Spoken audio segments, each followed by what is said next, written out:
Good evening and welcome to this week's edition of Behind the Headlines. On Sunday, the 4th of August, we are going to be commemorating the 80th anniversary of Anne Frank and her family being taken to concentration camp by the Nazis from their hiding place. Through her personal diaries detailing her account of hiding in an annex in a home in Amsterdam, we have educated and seen many generations enlightened as to the horrors of what it was like to be Jewish under Nazi Germany, even in an occupied land. I'm joined by Simon Barrett, as always, for this edition of Behind the Headlines, and we're going to be asking the question, why is it that we need to remember Anne Frank 80 years on? Simon, good evening. I was able to, 20 years ago, go through a library and I saw this book on the shelf, The Diary of Anne Frank. And I had this reading list and I thought, I recognized that from the reading list. I didn't know too much about it. Picked it up, read it, found it thoroughly enjoyable, and then I wept at the end, even just as about the same age when I'm reading that book as she was when she was taken into concentration 15 then. Yeah, and it hit very, very hard when I'm reading. This is a young lady, just going through that stage of childhood, end of childhood into teenage years, and experiencing highs, experiencing lows, experiencing a lot of positives, even during days of hiding. Very powerful story. Yeah, no, very powerful. And I think what's very poignant is the fact that Anne Frank became the embodiment of the Holocaust. She became the face of the Holocaust. She became the symbol of the Holocaust. Through her diaries becoming translated into 75 different languages around the world, became an award-winning book of her accounts for the Holocaust. And because she was a child and obviously spent just over 2 years and 1 month, literally in that secret annex in the house above the factory owned by her father, Otto Frank, and staying in there every day, wondering whether they were going to be found by the SS, wondering every day whether they were going to be deported. I mean, I don't think we could possibly begin to imagine what it would have been like to actually be in her shoes at that time, growing up with the fear of the Nazis, a fear of being caught, but also then to actually conceptualize those thoughts and put them down into writing for posterity, that we all know about her life. She is probably one of the most famous children in history because of what she's written. And this is why I think it's very poignant and very important that we honor her memory. 80 years on from her arrest on the 4th of August 1944. And we also discuss this in light of the current rise of Jew hatred today, knowing where Jew hatred leads us. And I remember firstly back in 2008 actually visiting Bergen-Belsen, the Nazi concentration camp. And I remember seeing a kind of plaque there for Anne Frank. It's very small, but it's there right in the midst of this Nazi concentration camp, deep in the German forest, which is right next to the German army base at the time. And then after the war, the British and the Americans had that as their army base together with the Dutch. And it's so close to that army base. So it would have been so close to German barracks at the time. But also I remember, I think maybe in the same year, going to the Netherlands, going to Amsterdam, visiting the Anne Frank Museum, and literally seeing the very annex where she was actually hiding. And you just come across being, how on earth can a family of 8 live there? Because it's so small. We have families staying with us, and how much we love our families, it does become a little bit difficult and annoying to have family members stay for an extended period of time. So you imagine you've got your own family that you are penned, you can't go out anywhere. You're there for over 2 years together with another family as well, in that kind of whole complexity of fear and anxiety, knowing that the Nazis could knock on your door at any time. Extreme close quarters, and the insight that we have from her diary, it begins, and there's freedom. There's still a measure of security. There's a measure of safety. She's given this diary for her birthday. In fact, the very first entry records how she came about this diary and what she's going to be doing with it. And she just records day-to-day incidents initially, but then the tone begins to change. Things begin to get more difficult. They can't go out and walk around as freely. Eventually they have to go into hiding in this annex. And then even as she gets older, the tone continues to change, and she grapples with the coming of age. She grapples with deep questions pertaining to life and faith and even God. And you're just looking at and seeing and hearing different elements of her thinking out loud through the pages of this diary, recording family dramas, struggles within the community that they're having to have for that couple of years in that small annex. And then it has moments of great hope, and then it stops. And there's a postscript written by her father following his return from concentration camp. And Anne had passed away from typhoid. I mean, she also, her whole family, her father Otto, her mother Edith, together with Margot, her older sister, and herself, were sent to Auschwitz-Birkenau, the Nazi death camp in Poland. And then she was then transferred to kind of Bergen-Belsen, where she died, and her sister died of typhoid. It's a tragic story, but we probably wouldn't have known anything about her life hadn't it been for her diary. So should we start off with asking, the very important question was, who is Anne Frank? And her story till she got to the age of, 16 before she died? Yeah, and so Anne Frank was born in the German city of Frankfurt in 1929. Anne's sister, Margot, was 3 years older.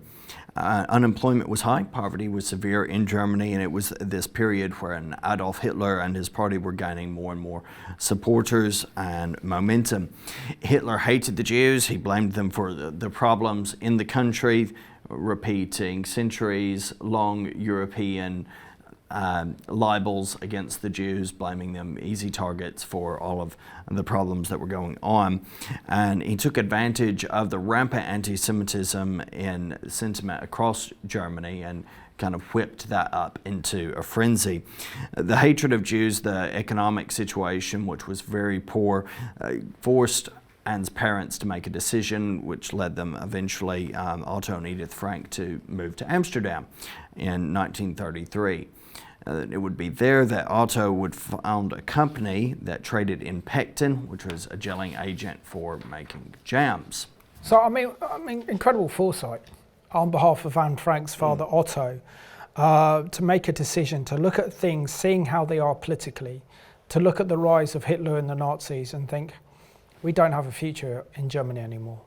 We have to move. We have to leave. And so I think it was an incredible foresight on his behalf to do so. Because many Jewish Germans were proud to be German, they were proud to be Jewish, and no way did they think that the horrors that unfolded throughout the Nazi era would actually happen to them. Of course it did, but back in 1933, you might not have thought this was the case. So I think it showed incredible hindsight to actually move him and his entire family out of Germany. Well, the family felt at home in Netherlands. They began to learn the language. They succeeded in doing so and learned the language. He had friends there, went to a Dutch school that was near the home. Now, Otto Frank, he was working very hard for this business that he had founded, even to the degree, Simon, that he was trying to set up a company in England. And it's one of those questions, but what might have been had that succeeded. Unfortunately, his plan fell through. The family stayed in Amsterdam, and Otto began to experience a little bit more success as he also traded in herbs, spices, other products in addition to the pectin. Now, it was on the 1st of September of 1939, when Anne was 10 years old, that Nazi Germany invaded Poland, beginning the Second World War. Not long after that, the 10th of May of 1940, the Nazis also invaded the Netherlands. So any sense of, okay, we're going to be in a better situation, economically, yes, that would have been the case, but politically, yes, it would have been the case. But as soon as Nazi Germany begins to expand and take over these other nations, it just completely nullifies any benefits that were felt. I mean, who would have thought that Hitler would have conquered most of Europe unabated, without any hindrance? In 6 weeks. Within 6 weeks, fully appeased by so many. Yeah, well, the Dutch government surrendered after 5 days. And obviously this was through the what's known as the Nazi Blitzkrieg, the use of using the German Luftwaffe, the Air Force, together with the Panzer Division, the German tanks and infantry at a high speed, which completely destroyed the armies of Belgium, Luxembourg, the Netherlands, France, and France fell. And of course we got the incredible story of Dunkirk in May of 1940, where the British Expeditionary Force were forced on the beaches of Dunkirk, waiting for divine intervention and divine deliverance, and that's what we got. But also I think this was also a phony war, wasn't it, between the 1st of September until May of 1940. So there would have been fears, no doubt, in the Netherlands, thinking, okay, Hitler's invaded Poland. Will he go east or will he go west? And obviously there was a calculation that maybe we might get away with it and he won't invade Western Europe. And of course he did. And of course the Netherlands fell under the occupation of the Nazi regime. Yeah, and this is exactly what happened as the Nazi regime took over, as Hitler began to enact his policies. Jews could no longer visit parks, cinemas, or non-Jewish shops. That segregation began to be very much in place. The rules meant that more and more places became off limits to Anne. And this is just another example of, remember here, we're talking about a majority of people in Netherlands are still individuals, independent, fully able to make their own choices. Yes, you have an evil regime that's overlording, that's making these rules, but the people of the Netherlands were fully compliant, apart, of course, from some exceptions, as we see in Anne Frank's diary. There doesn't seem to have been any significant pushback. It was just, well, these are the rules, and we have to abide by them. I think you also have to understand the sheer fear, and the sheer brutality of the Nazi regime. And they would have known what would have happened in Poland. They would have seen what the Nazis have done. And of course, it takes a brave individual to stand up against this. So you can see why en masse the Dutch didn't offer much resistance, neither did those from Belgium nor those in France. We did have the Dutch resistance, we had the French resistance, right. And we had incredible characters like Corrie ten Boom and others that felt compelled to protect the Jewish people. But I mean, it also says here, for example, that again we see the implementation of the Nuremberg laws that were established in Germany in the 1930s. So Jews had to start wearing a Star of David on their clothes, and there were rumours that all Jews would have to leave the Netherlands. When Margot received a call-up to report on a so-called labour camp in Nazi Germany on the 5th of July 1942, her parents were suspicious. They did not believe that the call-up was about work and decided to go into hiding the next day in order to escape persecution.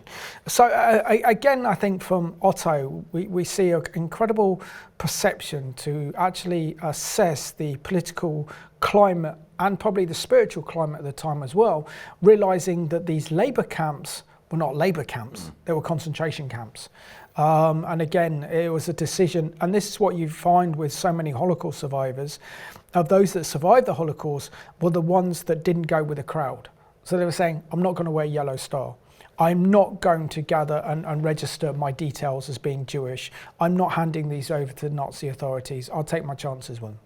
Now, because by this stage, Jews were not allowed to own their own businesses. That included Anne's family. Otto had lost his business, but that property and the business that was there still continued to go, just no longer under his authority. He had the foresight in the spring, prior to that letter from Margot, to start furnishing a hidden annex that was part of that building. And so having furnished that at their premises on Prinsengracht 263, receiving help from former colleagues, joined by 4 additional people, they began hiding. Which is incredible. So on her 13th birthday, just before, days before they went into hiding, Anne was presented with a diary. During the 2 years in hiding, Anne wrote about the events in the secret annex, but also about her feelings and thoughts. In addition, she wrote short stories and started a novel, and copied pages from the book she read from the Book of Beautiful Sentences. Writing helped her to pass the time. And when the Minister of the Education of the Dutch government in England made an appeal on Radio Orange to hold on to war diaries and documents, Anne was inspired to write her individual diaries into one running account called The Secret Annex. And started rewriting her diary, but before she was done, she and the other people in hiding were discovered and arrested by police officers on 4th of August of 1944. The police also arrested 2 of the helpers. And to this day, we don't really know the reason for the police raid. There's been a lot of speculation. There has been some clarity even in recent years that's been gleaned that seems to indicate and point to some individuals who shared with the police their suspicions of this annex and of the family, but there's nothing concrete that's been able to be found. No, also after the arrest of Anne Frank and her family, she was visited by the German secret police, sent to a prison in Amsterdam, and then at the Westbrook transit camp, the people then from the secret annex were put on a transport train to Auschwitz-Birkenau, concentration camp, extermination camp. The train journey took 3 days, during which Anne and over 1,000 others were packed closely together in cattle wagons. And there was little food or water and only 1 barrel for toilet. Now, I've interviewed, as you know, Reagan, many Holocaust survivors, and many of them shared their experiences of actually being in one of these cattle trains, and they were absolutely horrific. And they've also shown, there's a very powerful scene in a series that I love called Masters of the Air. And one of the German pilots of the B-17 flying bombers that carried out daylight missions over Germany during the Second World War is shot down. And he's at the train station where they are collecting up all the American pilots and aircrew and putting them on the train, and then they see a train go past with all the Jewish people on the cattle trains, and you just get an experience of how absolutely horrific that actually was. So to be in there for 3 days with very little water, very little food, cramped spaces, petrifying. And I've heard so many personal accounts of those wagon trains. So it must have been horrible for Anne and her family to have been on that train. Almost certainly, and indeed children were immensely affected by the Holocaust. There were some, yes, who were thankful were able to leave and were able to find safety via initiatives like the Kindertransport, but so many others perished and lost their lives. Here's a special report from our friends at CBN, Children of the Holocaust, Stars Without a Heaven. It's difficult to grasp the horror and destruction of the Nazi killing machine. 1/3 of the world's Jews were murdered. The pain and scars endure to the next generations. David Hershkovitz would hear his mother screaming in her sleep as she relived the agony. A German soldier separated her from her own mother, who died at Auschwitz. She didn't speak about the gas chambers because she wasn't there. She didn't speak about the fact that they were burning bodies. She wasn't there. But during the separation, she was there, and the separation didn't leave her. Hershkovitz's mother died 2 years ago, but through a second-generation study course in Central Israel, he's keeping her story alive. The Shem Olam Holocaust Institute is educating people like Hershkovitz to tell their stories when the Holocaust survivors are gone. The Institute's director, Avram Krieger, says many children didn't ask tough questions of their parents. How did the parents deal with guilt questions during those moments? How did they go through the difficult moments of separation, of leaving, of difficult decisions? They weren't able to ask this, and apparently the parents weren't able to answer. Meanwhile, in Jerusalem, the Yad Vashem Holocaust Museum tells more stories in an exhibition called Children in the Holocaust, Stars Without a Heaven, with dolls and sketches. Ina Renat Rahavi's teddy bear is on display. She carried the bear during a remarkable escape with her mother from the train car leading them to Auschwitz. Teddy lasted better than I did, and many others. He is more war-wounded than I am since he is missing an ear and an arm, but he was a real hero. John Waggy, CBN News. Excellent report put there. Quite a few years old, but it's very, very important to remember the children who were murdered in the Holocaust. And if you get a chance to visit Yad Vashem, you have to visit the Children's Museum, where 1.5 million children were murdered at the hands of the Nazis. Just beyond horrific. Their innocence, their lives destroyed by an evil, demonic regime known as Nazism. And as we see, after Anne was arrested, after her family was taken via the offices of the German security police, a prison in Amsterdam, and the Westerbork transit camp, the people all in the secret annex were put on transport to the Auschwitz-Birkenau concentration and extermination camp. The train journey would have taken 3 days, during which time Anne and over 1,000 others were closely packed, closely together. We saw images, we saw some video a little bit ago of what those trains would have looked like. There was little food, little sanitation, only a barrel for a toilet, next to no water. Upon arrival at Auschwitz, those who had survived that train journey, and there would have been people who were weak, who had died en route. Nazi doctors would have checked to see who would and would not be able to do heavy forced labor, with around 350 people from Anne's transport immediately taken to the gas chambers and murdered. Anne, Margot, and their mother were sent to the labor camp for women, and Otto was in the camp for men. Now, in early November of 1944, and if you're following the timeline here, we're swiftly reaching the end almost, the kind of last full measure, essentially, of the Nazis' grip and power. This last 6 months of the war, essentially. Exactly. And also putting this in context, so this in early November of 1944, the Allies have carried out a successful operation in D-Day. They've got a foothold in France, and by this time they had liberated France. We also had in September 1944 Operation Market Garden, where we had the Allied troops would parachute into the Netherlands to try and capture the Netherlands, would end up in a complete disaster. And again, we start to see, even in December of 1944, American tanks start to move into Germany now for the destruction and the end of the Nazi regime. At the same time, we're seeing that the Red Army, the Soviet Red Army, is pushing at speed across the Eastern Front, heading towards Germany. So we know that the war is coming to an end. But when I've interviewed Holocaust survivors and they share their story of their first images of Auschwitz-Birkenau, they say there's a horrific smell of death. The smell is revolting, of burning flesh. They also then see the German guards with their German Shepherd dogs being scary, biting, absolutely intimidating, horrific circumstances to find themselves in. And so Anne is put on this transport again in November of 1944, taken to Bergen-Belsen with Margot.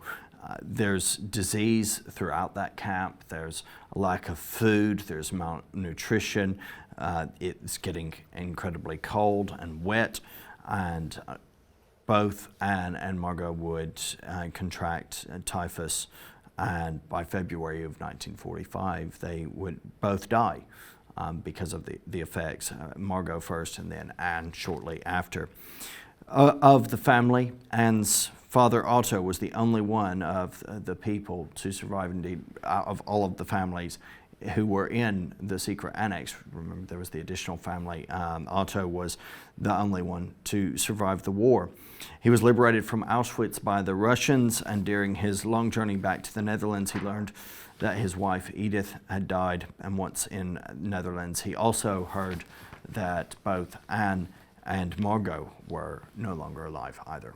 Absolutely. So do you want to read out, I mean, this program is dedicated to the life of Anne Frank and her diary, and how she became the symbolic figure and the face of the Holocaust. And if it wasn't for her, then we wouldn't have been able to educate generations and generations of children to know her story and what happened to the Jewish people during the Holocaust. And do you want to read out some of the extracts from her diary? Well, this is just kind of from some of the very beginning of what was going on and the events that forced them to go into hiding in the annex. In July the 8th of 1942 at 3 o'clock, Hello had left but was supposed to come back later. The doorbell rang. I didn't hear it since I was out on the balcony, lazily reading in the sun. A little while later, Margot appeared in the kitchen doorway looking very agitated. Father has received a call-up notice from the SS, she whispered. Mother has gone to see Mr. Van Daan. Mr. Van Daan is Father's business partner and a good friend. I was stunned. A call-up? Everyone knows what that means. Visions of concentration camps and lonely cells raced through my head. How could we let Father go to such a fate? Of course he's not going, declared Margot as we waited for Mother in the living room. Mother's gone to Mr. Van Daan to ask whether we can move to our hiding place tomorrow. The Van Daans are going with us. There will be 7 of us all together. Silence. We couldn't speak. The thought of Father off visiting someone in the Jewish hospital and completely unaware of what was happening. The long wait for Mother, the heat, the suspense, all this reduced us to silence. And then she wrote on July the 9th, 1942, here's a description of the building. A wooden staircase leads from the downstairs hallway to the 3rd floor. At the top of the stairs is a landing with doors on either side. The door on the left takes you to the spice storage area, the attic, and the loft in the front part of the house, typically Dutch. Very steep, ankle-twisting flight of stairs also runs from the front part of the house to another door opening on the street. She goes on to write, the door on the right of the landing leads to the secret annex at the back of the house. No one would ever suspect there were so many rooms behind that plain grey door. There's just one small step in front of the door and then you're inside. Straight ahead of you is a steep flight of stairs. To the left is a narrow hallway opening into a room that serves as the Anne Frank's living room and bedroom. Next door is a small room and bedroom and a study of the 2 young ladies of the family. To the right of the stairs is a windowless washroom with a sink. The door in the corner leads to the toilet and the other one to Margot's and my room. Now I've introduced you to the whole of our lovely annex. Okay, by October the 9th of 1942, Anne would report that today I have nothing but dismal and depressing news to report. Our many Jewish friends and acquaintances are being taken away in droves. The Gestapo is treating them very roughly and transporting them in cattle cars to Westerbork, the big camp in Drenthe, to which they're sending all the Jews. Miep told us about someone who'd managed to escape from there. It must be terrible in Westerbork. The people get almost nothing to eat, much less to drink, as water is available only 1 hour a day. There's only one toilet and sink for several thousand people. Men and women sleep in the same room, and women and children often have their heads shaved. Escape is almost impossible. Many people look Jewish, and they're branded by their shorn heads. If it's that bad in Holland, what must it be like in those faraway and uncivilized places where the Germans are sending them? We assume that most of them are being murdered. The English radio says they're being gassed. Perhaps that's the quickest way to die. I feel terrible. Miep's accounts of these horrors are so heartrending. Fine specimens of humanity, those Germans, and to think I'm actually one of them. No, that's not true. Hitler took away our nationality long ago. And besides, there are no greater enemies on earth than the Germans and Jews, harkening back to hundreds of years. You're kind of swelling up as you're kind of reading her accounts there. And, if they're reporting that the fact is that the Germans were gassing the Jews, and when was that written? Probably, I think, 1942. 42. Yeah. And then to say that our governments knew nothing of the extermination camps, they knew nothing of the Holocaust that was taking place, I think they did. But they chose to kind of ignore that, and I realised that there was a war to be done, but at the same time, one of the moral reasons for fighting against Hitler and the Nazis was because of their hatred of the Jewish people and their systematic destruction of the Jewish people in Europe. And to think that the Nazis were responsible for murdering 1/3 of the entire Jewish population around the world on an industrial scale in only a few years, it can only be described as absolutely satanic. She would go on in February the 3rd of 1944 to write, "I've reached the point where I hardly care whether I live or die. The world will keep on turning without me, and I can't do anything to change events anyway. I'll just let matters take their course and concentrate on studying and hope that everything will be all right in the end." And then one of her last entries was on the 15th of July 1944. And this was literally just over 2 weeks before her and her family were found by the Nazis. She wrote, "It's utterly impossible for me to build a life on a foundation of chaos, suffering and death. I see the world being slowly transformed into a wilderness. I hear the approaching thunder that one day will destroy us too. I feel the suffering of millions. And yet, when I look up at the sky, I somehow feel that everything will change for the better. That this is cruelty too will end. That peace and tranquility will return once more. In the meantime, I must hold on to my ideals. Perhaps the day will come when I will be able to realize them." I mean, I think when we earlier went in this program that the family were listening to Radio Orange, which would have been broadcast to London to tell the Dutch people what's going on. So I think that Anne Frank would have been very much aware of the horrors that were unfolding. She would have been aware of the latest developments in the war. I think she would have even been aware of the fact that the Allies had landed in France and even tried to land in the Netherlands in September 44. So I think this kept them informed, updated. But the big question is, was it their use of listening to this private radio station that informed them about what's happening in the war? Was that ultimately their undoing? Was this is what the Nazis found? And obviously then found their hideout when they went to go and look for this secret radio.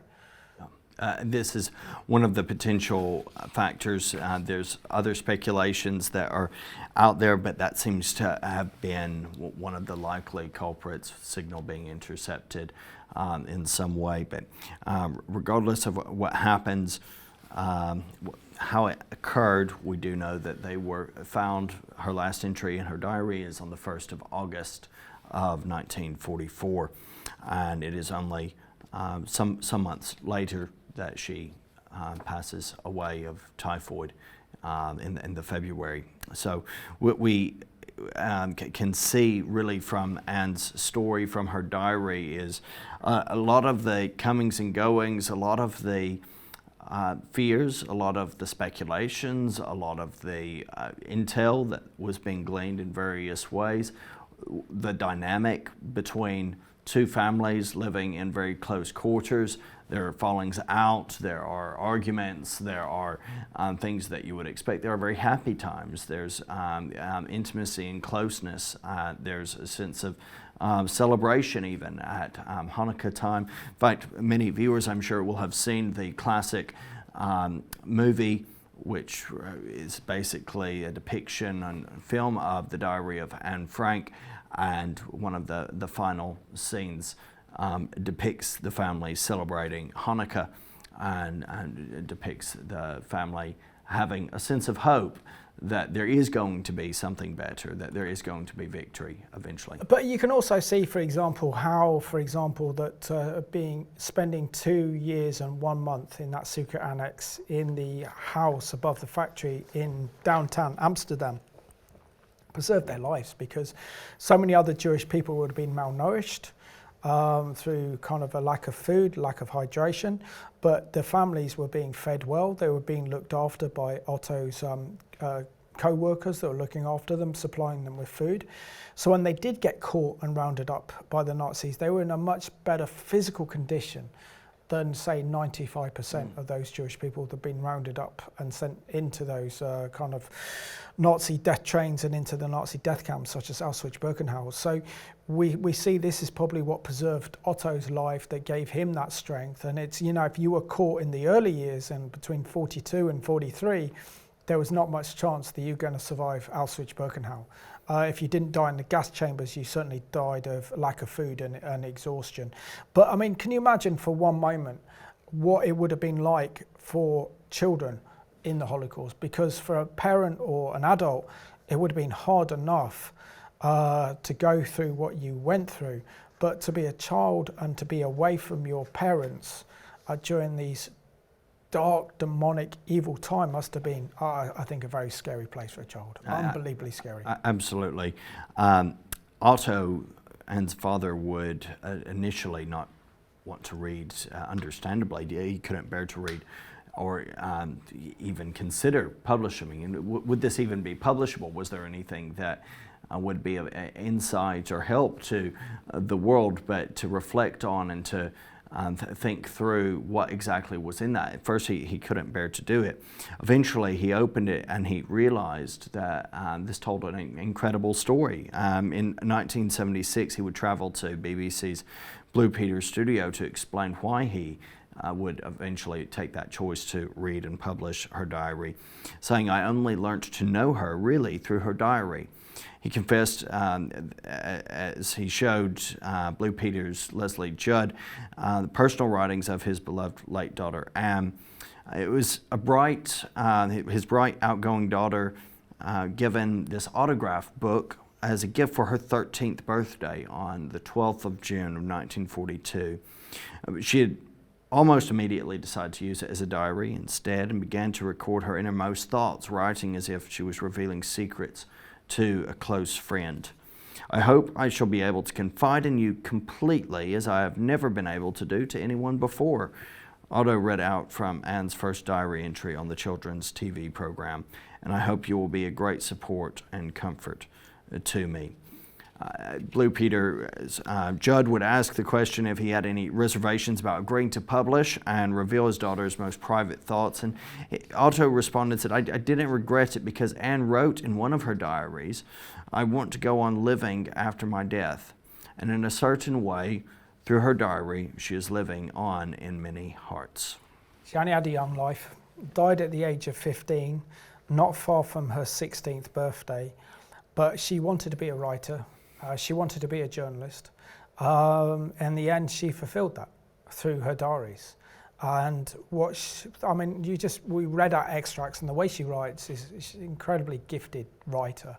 And the way she writes and the way she expresses herself and the ways that she puts her thoughts down onto paper is not an easy thing to do.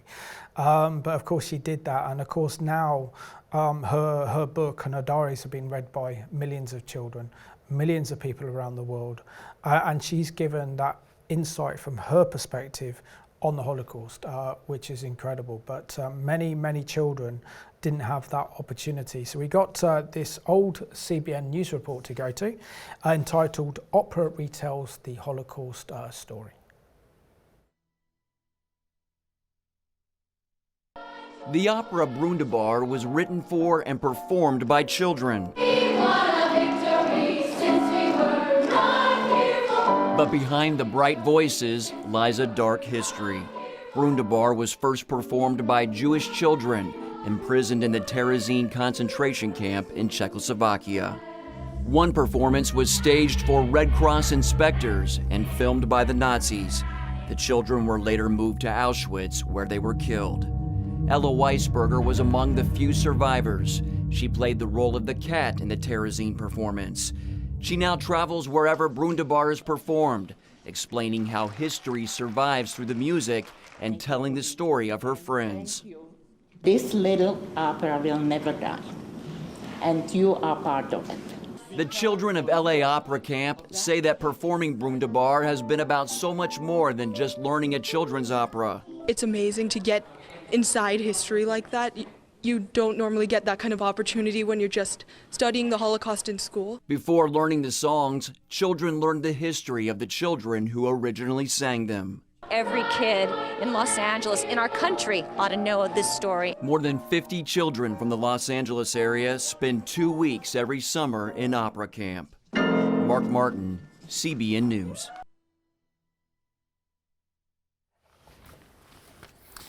These stories must continue to be told. They're difficult stories. They must continue to be read and depicted in film. It's been said that those who do not learn from history are doomed to repeat it. There are many inspirational stories from this era of time. Anne Frank's is one of those. And there were others who enabled and empowered people to find places of safety who risked much. You can think of Corrie ten Boom, another incredible individual. She and her family were followers of Jesus Christ who actively risked everything to save the lives of Jews by providing them shelter and security, eventually themselves finding being found out, going into concentration camp. Corrie ten Boom would survive and would write her own memoirs, The Hiding Place, which is also being told, the story of that's being told in a new film as well, and of how she and her family heroically rescued hundreds of Jews.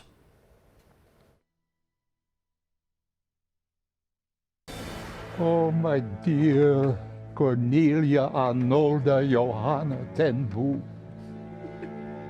my little Corrie. When the time comes for courage, your father will give you everything you need. Courage. It's the best word to describe the story of Corrie ten Boom and her humble Dutch family of Christian watchmakers who hid hundreds of Jewish neighbors during World War II, risking everything and enduring unspeakable evil. I have some news. Out with it, then? Isn't he coy about it? This story, made for the stage, now moves to the big screen. I'm Nan Gurley, and I play Corrie ten Boom. My name is Matt Logan, and I am the director and designer of the stage play. My name is Pete Peterson. I am the writer of the stage play and the producer of the film The Hiding Place. I'm leaving my position at the church. What? But how can you, Willem? I think ministry is not my calling after all. But what will you do? I've opened a home for the elderly. The elderly. Peterson's play is based on Corrie ten Boom's book of the same name. What's the process of turning The Hiding Place into a stage play? That is a great question. I went into it with a lot of fear and trembling. So my wife and I jumped in a plane and started in Amsterdam, visited The Hiding Place in Haarlem, where Corrie lived, and then we drove across Germany to visit Ravensbrück concentration camp, where Corrie and Betsy ended up. And until you've been in a concentration camp, you can't really fathom how big the evil that happened was. To walk into the gas chamber and then to literally stand in front of the oven where Betsy ten Boom was disposed of. You know, that's a process of research that really fundamentally changed my relationship to the story. And the one thing that was really clear to me is that it's really easy to think that The Hiding Place is about Corrie ten Boom, and it is, obviously. But Betsy ten Boom is the real hero of this story in a lot of ways. Like Corey's intent with telling this story in some ways was to honor the beautiful person that her sister was. And so I really wanted to be committed to making sure that we told that story as well. Think she gets overlooked in history? I think she does, yeah. Lots of people know the name Corey ten Boom, but the name Betsy ten Boom is not talked about as much. And Betsy is just one of the most remarkable people that I've ever encountered. Her ability to be grateful in the midst of the worst circumstances is something that I struggle to do even when I'm just having a bad Monday. Kept no Jews, we conducted no raids. Perhaps it would help if you considered me a priest. Why do you think it's important for this to go from stage now to screen? Because it will reach so many more people. We'll get to know this story. The current generation doesn't know a lot about Corey. And it's so important for this story to be retold and retold, not only from the standpoint that if you don't know history, you're doomed to repeat it, but also we need to be encouraged. We need to know the names of the people in that cloud of witnesses. Ephraim Graham, CBN News, Nashville, Tennessee.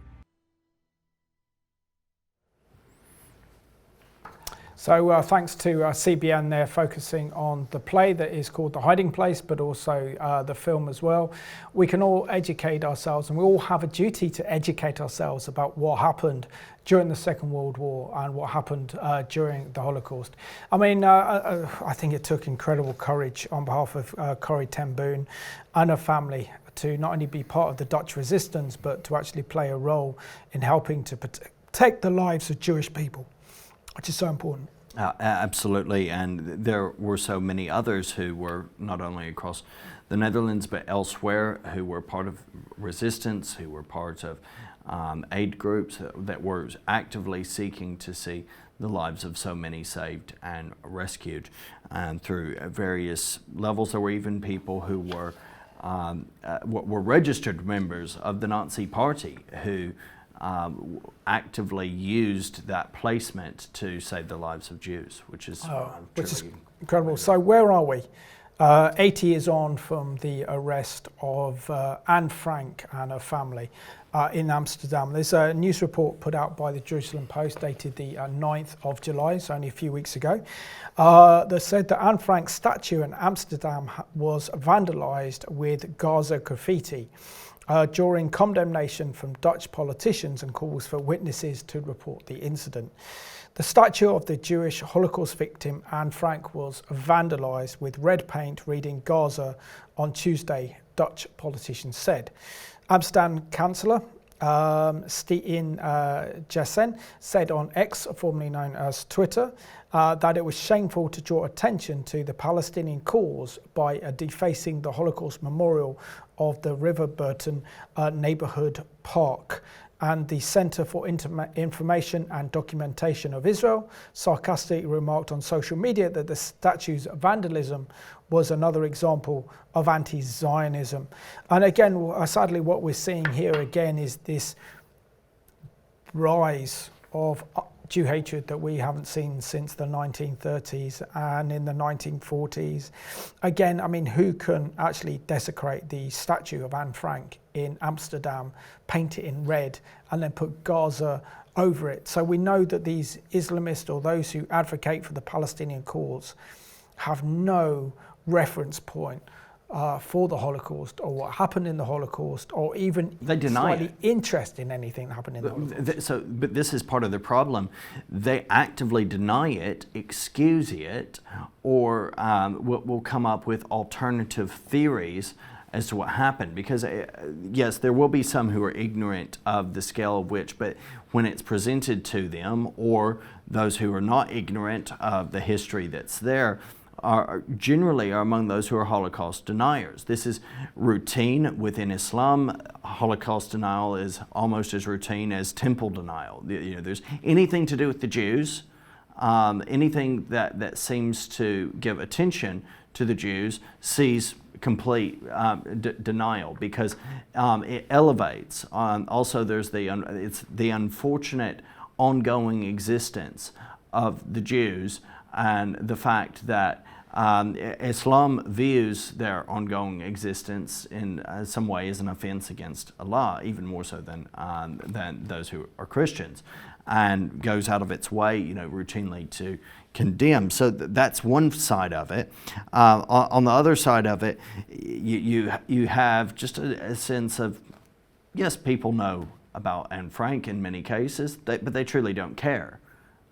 Some have been condemned for this. There's others over the past years who've been condemned for making fun of, or Anne Frank is generally upheld, recognized as the face of the Holocaust, but because of the level of Holocaust denial that's out there, because of even the level of Holocaust sympathy that's out there, she's often seen as an inconvenient figure to be derided and mocked. In April, a CIDI report indicated that anti-Semitic incidents in the Netherlands increased by 245% in 2023 when compared to the previous year. In October alone, there was an over 800% increase in reported incidents compared to the average figure for October in the last 3 years. The reported 379 recorded incidents were only 25% of the incidents reported to CIDI, which didn't include the others because motive couldn't be proven, did not fully meet the definition of anti-Semitism, or only entailed criticism of Israel. And then if we move to Norway, the Times of Israel has reported recently under the headline, Graffiti in Norway of Anne Frank wearing a kippah sparks outrage. When pictures of a memorial in Norway depicting Anne Frank wearing a kippah began circulating online this week, Jewish voices swiftly denounced it as a hateful form of anti-Israel protest. Depicting a Holocaust victim with a kippah is a gross distortion of history, the European Jewish Congress wrote in a statement. Such acts are not genuine criticism, but deeply anti-Semitic and offensive misrepresentation that undermine the Holocaust memory. And we also see there that the mural's curator, who was an anonymous Norwegian street artist, Toddle, is defending the work, telling the Jewish Telegraphic Agency that they chose Frank for the memorial precisely because of their respect for the history of the Holocaust. Toddle said that they were not Jewish but had read Frank's diary several times and visited Auschwitz-Birkenau death camps with their children. Anne Frank is a symbol of innocence, the artist said. Like the children and women of Gaza, she suffered and died because of her ethnicity and religion and being in the wrong place at the wrong time. Now, I don't know about you, but this is a complete and total distortion of history and facts on the ground. I mean, firstly, he said that he's visited Auschwitz-Birkenau with his family. They've read Anne Frank's diary, but there's no affinity there for the Jewish people. And also that Israel's war against Hamas in Gaza didn't come out of nowhere. It came out of the biggest mass terrorist attack in Israel's history. We haven't seen this number of Jewish people murdered on October the 7th since the time of Anne Frank's day back in the Holocaust over 80 years ago. And I think he has to remember this. And also the fact that it's Hamas, the Islamist terrorist organization, that is responsible for the misery, the destruction and the death in Gaza, no one else. Exactly. Now, it also ignores just the obvious fact, what should be an obvious fact from reading and from reports concerning Otto Frank and some of the publication of this diary. He became a very outspoken and committed supporter of Israel, the creation which we have to remember in the immediate aftermath of this, over 200,000 Jews were denied visas to the United States and elsewhere. 200,000 Jews who were Holocaust survivors denied visas. And so Israel was a homeland that was theirs. The only homeland. The only homeland, the only place where they were welcome, the only place that they could settle. And so, this is the reality. Otto would go on to say, I know that had Anne lived through the war, she certainly would have been enthusiastic about the Zionist movement. He wrote that in 1952. So, people don't understand and they don't read history. And the artist behind this, this depiction this Norwegian street artist, total, defending his work. It just shows he doesn't have a clue about history. He's never studied Nor it. does he want to. That's what's Indeed. troubling. So looking at the legacy of Anne Frank. So Anne Frank's writing made a deep impression on her father Otto, that he read Anne Frank and he realized she wanted to become a writer and a journalist, and that she had intended to publish her stories about life in the secret annex.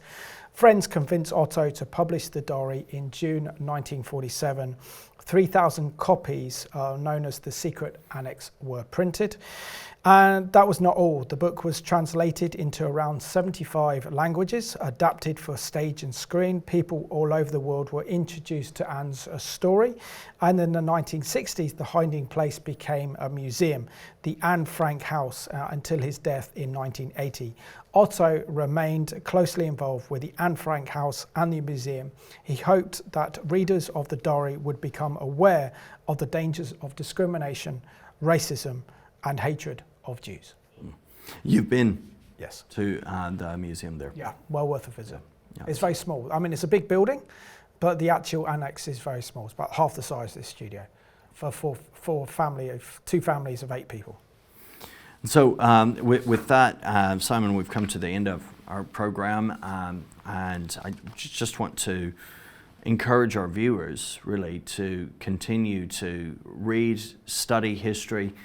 If you've not read The Diary of Anne Frank, please read it, and please look into it more, read the inspirational story behind it, read other books like The Hiding Place, and learn the lessons therein for today. Anytime that you see any of the verbiage or statements that are made that stir up Jew hatred, be bold, be courageous, stand up and speak out. Stand up and be someone who can be counted as a supporter, someone who loves the Jews.